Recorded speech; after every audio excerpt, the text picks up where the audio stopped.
ஆழ்ந்த சிந்தனை ஆபத்தானது என்பதை ஓஷோ இந்த கதையின் மூலம் நமக்கு தெளிவாக உணர்த்துறாரு.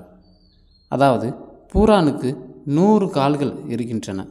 பல நூற்றாண்டுகளாக அவை இந்த உலகில் வசிக்கின்றன. சரியாக ஊர்ந்து செல்கின்றன. அதில் எந்த பிரச்சனையும் இல்லை. ஒரு நாள் முயல் ஒன்றுக்கு ஆச்சரியம் ஏற்பட்டுவிட்டது.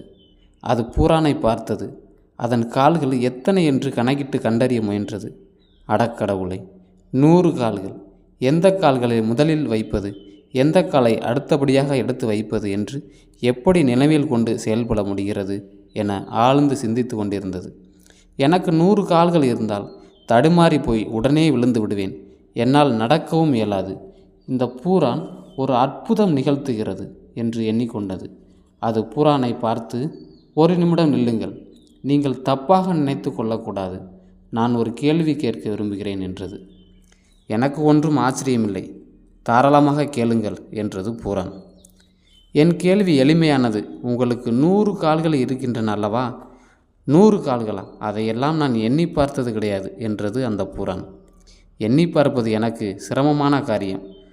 நீ சொல்லிட்டாய், அப்போ சரியாகத்தான் இருக்கும் என்றது அந்த பூரான்.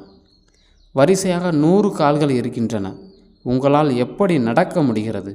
எந்த காலை முதலில் வைப்பது, எந்த காலை இரண்டாவது வைப்பது, எப்படி நகர்த்துவது, 3வது காலை எப்போது நகர்த்துவது, 4வது காலை எப்போது நகர்த்துவது என்றெல்லாம் எப்படி தீர்மானித்து செயல்பட்டு சமாளிக்கிறீர்கள்?